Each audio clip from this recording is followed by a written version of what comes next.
All I have in this world is my balls and my word, and I don't break them for no one. Do you understand? Rightio legends, Chaos Chronicles, and we're back again with another video. And so this week, as promised, like I said, we would do Chaos from the Vault is on a Mick Gatto interview.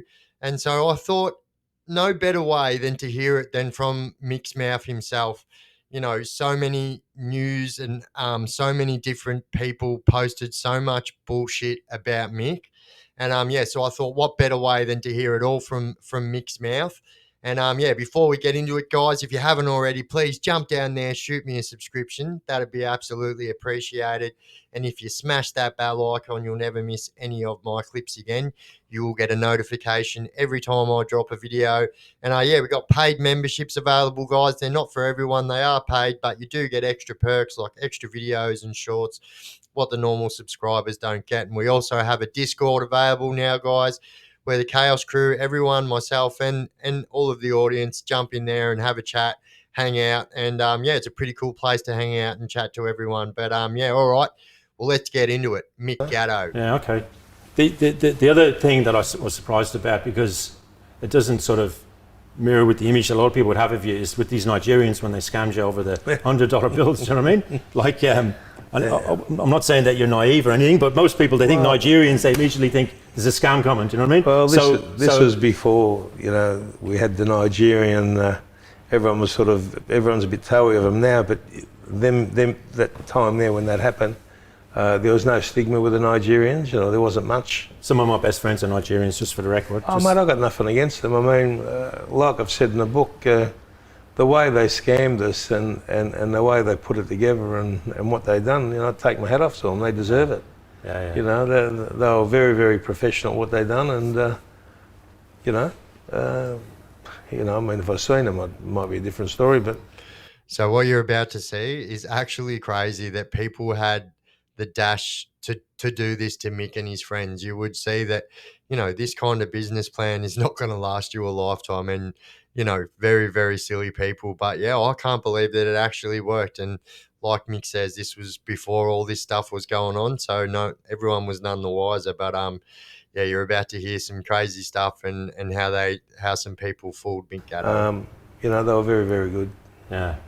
So they had black money in black, and they said if you put certain liquid on it, it would turn into American $100 bills. Yeah. So how it happened, a bloke come and see me, and he told me about it. He said, I got these Nigerians, the king's sons, and they've got about 15 million in money that can be converted to American dollars. If you're interested, you know, it probably costs a couple of $100 to put it together and get the what's it called, the antidote from the American embassy. Anyway, long story short, we met with them. They come down with a big steel box. They opened it up and there was all this black money in there, and they said, pick a couple of notes anywhere you like, and I picked out several pieces of paper, black paper.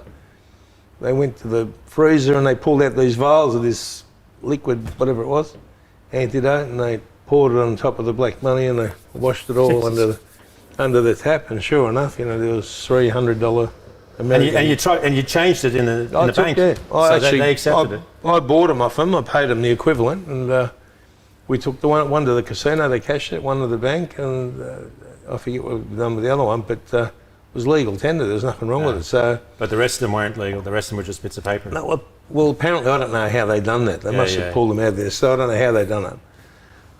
The whole lot was paper, but it was made to believe that way. And if we give them 200,000, they can go and get the antidote from the embassy, which had washed the whole 15,000, and we'd get half of it or whatever. And you know, they went and ordered Ferraris and different things from different car dealers. While they were waiting for it, saying, "Don't tell Mick and John," knowing very well that they were going to tell us. And look, they were very good at what they'd done, and like I said, they probably deserved it. You know? Yeah, they were skilled operators. So what about that? Absolutely crazy. And, you know, like you said, it wasn't very common back in the day, and people trusted them people. And, yeah, so, you know, if you guys don't know what happens is, you know, pretty much self-explanatory. They they say that they've got all this money stashed away and it's covered in black paint, and if you invest this money, they'll give you the blah blah blah, you know. And I just can't believe it's a pretty common scam these days. And if you read up online, it happens all the time. Like someone's a son of a king, you know, this and that, the son of a king, or someone's a prince, you know. It's a very, very, very common scam these days. You know, loyalty and honor, you talk a bit about that in the book. I mean, have you ever seen that in politics? I mean, you've bumped into and dealt with, I'd say, a few politicians in your day. I see very little of it. I'm involved obviously at a very local level. I mean, it just seems to me, you know. I think there's loyalty and honour there among themselves. You know, I've got to be honest. Sorry. I'll turn it off. I think there's loyalty and honour there among themselves more than the general public. You know, I used to like Bob Hawke. Honour amongst thieves. Yeah. Bob Hawke, yeah. You know, he used to come to the two-up and different things that were involved in. But he came to your two-ups, yeah? Yeah, he came once or twice, and you know, he was. So what about that? If you missed that, he said that Bob Hawke, when he used to run the illegal gambling in Victoria, so the Premier of Victoria and the Prime Minister of Australia, the Prime Minister of Australia used to go to his two-up games. That's crazy. Yeah. Done so much in his life, you know, and that's the thing. I think, you know, a lot of people, because of the media, get mixed up, and, you know, he's made it quite clear his whole life he's never had anything to do with drugs and all that fucking bullshit. He's been quite open and upfront about what he was involved in, which was illegal gambling, and, you know, the media and TV shows and this like to blow it up a little bit, but you know, he's always been very honest about it. As a man, he wore his heart on his sleeve a bit. He was a bit of a larrikin, whatever they call him, but I felt he was honourable and he was a good person, you know. Yeah. And Daniel Andrews, he wasn't bad until he became Premier. I used to talk to him before he became Premier. Then he ditched you. And now every time I see him, he runs. But it's obviously because of my profile, and which I understand. But yeah. So this case that you've got against the ABC and the Age, what's that about? I'm still not sure. I get the judgment on Friday. We've been waiting for it for 8 months. The ABC. The ABC, yeah, they publicly said that I was a hitman and a murderer and different things. You know, and I took umbrage to it, and I thought, no, I'm not going to let them get away with it. And I've taken them on. It's cost me a significant amount of money. I don't want any money off them. Yeah. Well, I mean, I'll take it now. But from the start, all I wanted was an apology, and to put their journalists on notice that, you know, not to print stuff that's not true. Yep. You know, I've sued Fairfax and I've sued the Daily Mail. Same issue. I've sued different tabloids and successfully sued them. So I get it. I get what Mick's saying. Do you know what I mean? Because these people just take what they want. Like for me, for instance, right? So I've got a cease and desist. What I had to do from certain media places that were using stuff from my videos and then turning it into whatever stories they wanted, making their own narrative from my videos, which is absolutely not what I wanted at all, you know, and they don't have to ask permission. So I absolutely get where Mick's coming from, because they will just do whatever they can to defame you and to like put your name and run your name through the mud. And it's bullshit. It shouldn't happen, but it absolutely does. And, you know, hopefully all these media places are all, you know, run down and you know, they're a little bit irrelevant these days. Not many people read them anyway, so let's hope they're all in the past, somewhere in the future, let's say. And whatever money I got to give to my grandson's school or charities or whatever, and they've all stuck to their guns. They've never reported anything again that wasn't true. They followed up on their stories, but the ABC, they were reluctant to sort of settle it because they couldn't be seen to be paying me money. So hopefully now the courts will force them to do it. And again, I'll donate it to a charity or whatever, and hopefully they won't do it again. Good luck, man. Yeah. What the most fascinating thing in the book, especially around here where you got this, just down the road here in Richmond, you got the ice and heroin industry. It's the headquarters of it. The ice and heroin, North Richmond. It's like ground zero for Yep. ice and heroin, the major parties, the Labour and the Liberal Party, it's all the war on drugs, throwing cops at the problem, all the rest of it. And you wrote in your book, I believe the government has a vested interest in the drug business, otherwise they would legalise it. If it was legalised, the jails would empty, crime and street violence would stop, overdose deaths would disappear, and the police would have much less to do. I believe the government should legalise drugs. If someone wants something badly enough, they'll get it. But where there's no demand, there's no supply. Legalising it would fix a lot of things. But it would also put a lot of people, like prison officers, police, lawyers, out of work, and that's probably too hard for the government to do. I mean, that position is pretty radical, actually, compared to what the mainstream politicians are saying. I mean, it's true. I've been saying that for 30 years. I believe it's true. I believe that if someone's a drug addict or whatever, they'll get what they want anyway. Yeah. Whether it be by mail or on the net or dealer or whatever. And where there's no demand, there's no supply, like I said. And if you analyse it, I mean, 90% of the crime rate's all drug related. 90% of the people in jail are all there because of drugs. All these old school people hate the drugs, and rightly so. And you've just got to rewind it back 30 years. Let's go back 40 years, even 45 years, say. Let's go back to 1975, and let's say 90% of criminals in Victoria did not touch drugs. And it was after, you know, the heroin stuff that happened in the 70s. And that really, really changed the criminal fraternity for good. And I 100% agree with that as well. Like, it doesn't matter what you do to try and stop drugs. Where there's a supply and demand, it will always get filled, no matter what you do. Families are putting up with so much turmoil with their kids on ice and whatever, and turns, you know, sheep into lions. And, you know, I've seen it firsthand many, many times with different families and friends, and I'm sure everyone that's listening to this, I'm sure they'll know someone, or they'll be involved with someone that's been affected by drugs and whatever. And I just think it's terrible. I think they should do something about it, you know, bring in a death penalty. If they get convicted of important large-scale drugs, kill them.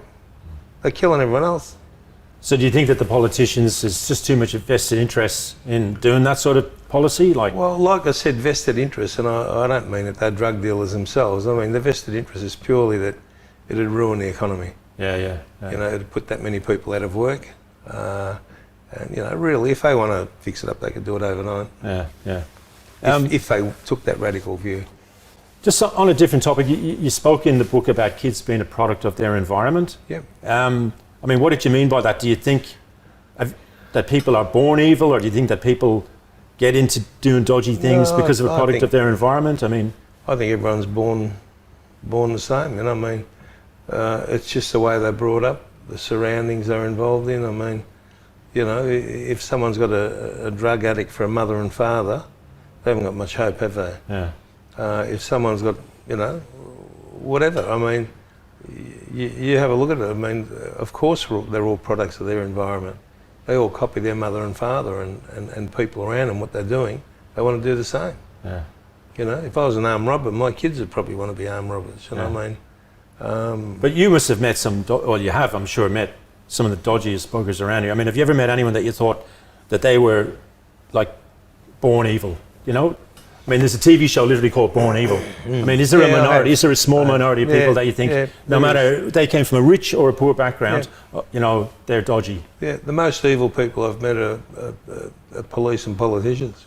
Yeah. You know, it wasn't so long ago that people used to say that no one was born evil, and I bet you that whoever came up with that theory is definitely second guessing it these days, because I can tell you, in my experience, in my life, I have met people that were literally born evil and were just evil motherfuckers, and, you know, just a different fucking kettle of fish than everybody else out there. And, you know, the old saying that no one's born evil, like, I think that's a load of shit. And obviously old Mick does as well. Crime and punishment. I mean, do you believe in the death penalty?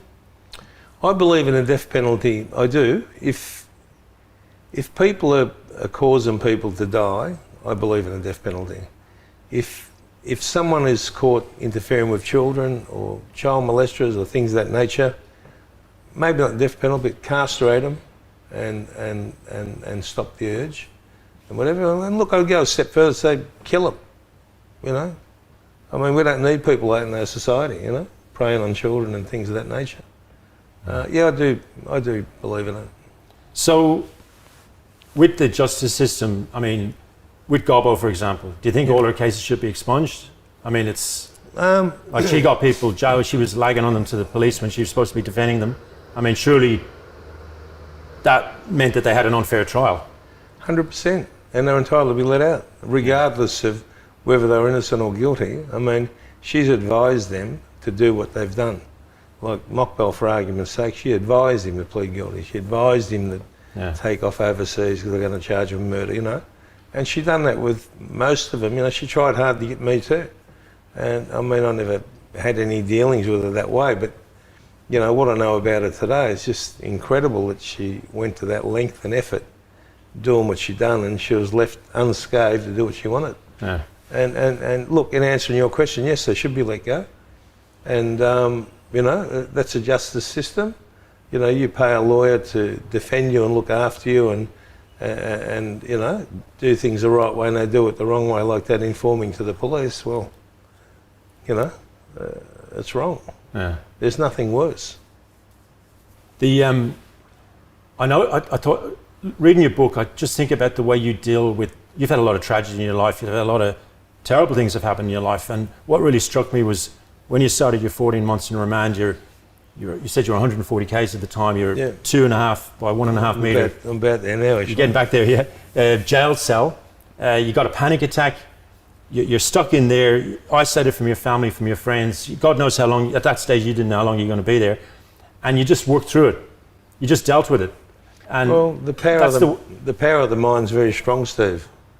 And if you can talk yourself out of it, and same with people that are sick, that have got cancer and sicknesses and whatever, you know, the power of the mind's unbelievable. If you convince yourself that you're not sick and you haven't got it, whatever, and you know, a lot of people overcome these adversities. You know, that's so true as well. And like my mother, you know, a lot of you guys have come to know my mother through my YouTube and through our video premieres and live chats and whatnot. And you know, I've made it quite clear that my mum is in a pretty bad place with cancer at the moment.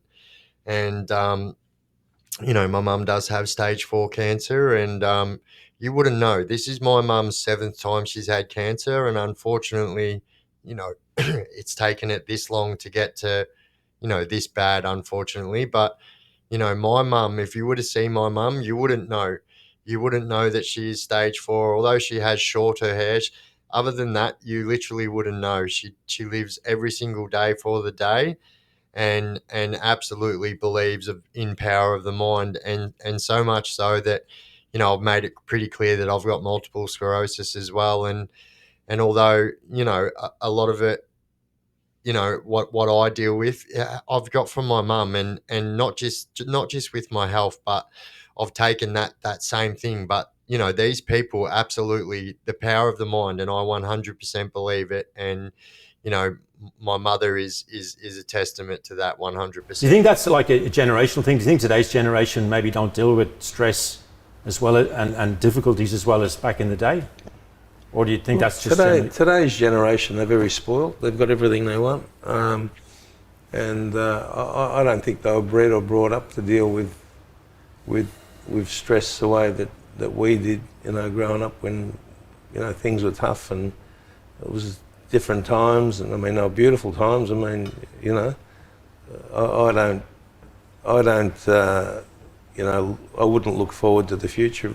My grandkids, I feel sorry for them, thinking what future they've got coming towards them, you know, with drugs and money of price of houses and cost of living and whatever. You know, I mean, they're going to have a tough time. Yeah.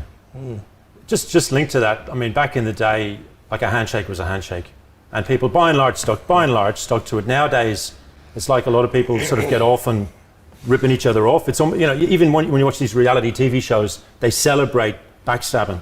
Do you think that, you know, your business has changed a lot in terms of attitudes? It's setting the wrong example. And, you know, a handshake deal went out with button-up boots, I've got to be honest with you. Yeah. There's a handful of people I know in Melbourne that if they shook your hand and said, you know, they're going to go that way and do that, they do that, you know.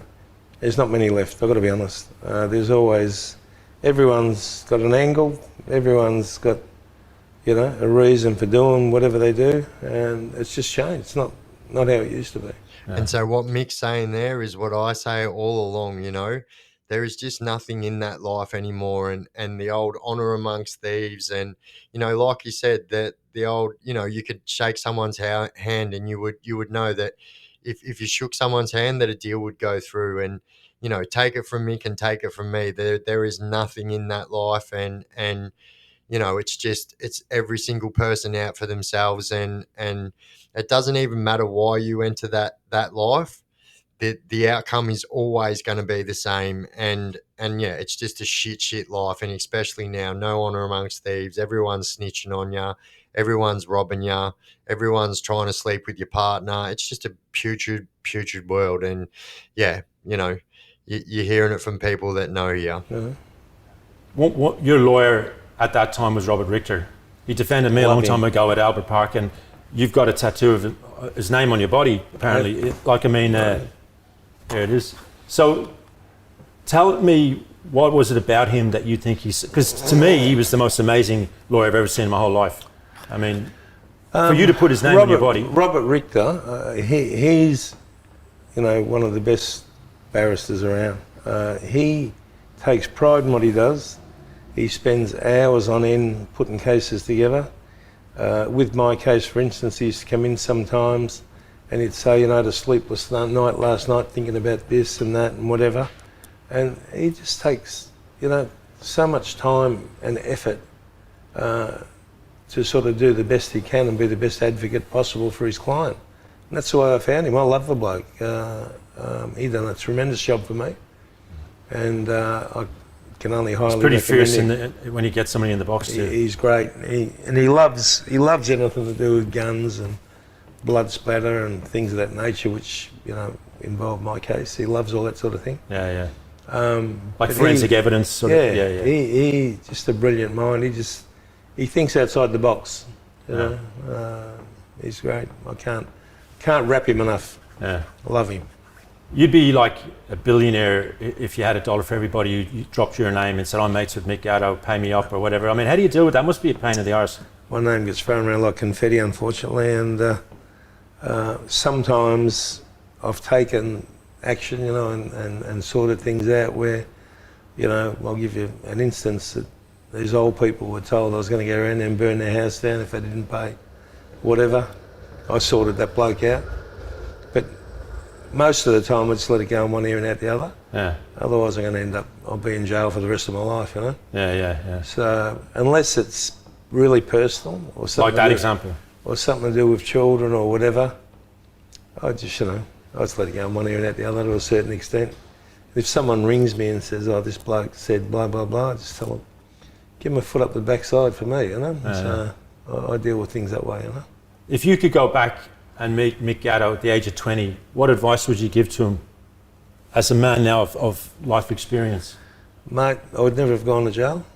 I would never have dragged my family through the mud, and I certainly would have done a lot of things differently. Yeah. And do you think you'll ever like fully retire? I mean, I just can't see that fully happening. I mean... yeah, you're probably right. I'll always have some involvement in the boxing or whatever I do. I don't think I'll ever fully retire. Yeah. You're probably right. Mick, thanks very much for doing the show. My pleasure, sir. Thanks, I mate. do this for you, mate. Thank you. Cheers. Pleasure. Well, there you go, guys. Chaos from the Vault, Mick Gatto, from his own mouth. And there you go. I thought that was a very, very important bit to put on my page because, you know, unfortunately, you know, Mick's had a pretty rough trot with the way that the media portrays him and the way that Underbelly portrayed him.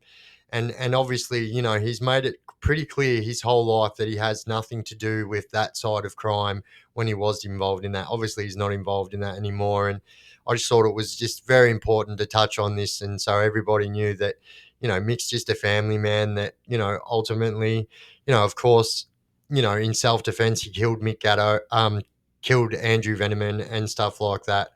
But I mean, you know, since that point on, he's kind of, you know, turned his whole life around and, you know, it's actually respectable, and I actually respect it. And yeah, well, there you go, guys. Mick Gatto, and on some very interesting points. And if you got anything else you'd like me to dig down and try and find, so obviously everything I find, there's going to be people that have seen stuff. You know, I can't cater to absolutely everyone. Obviously, there's going to be people that have seen this interview, but there's going to be also people that hadn't.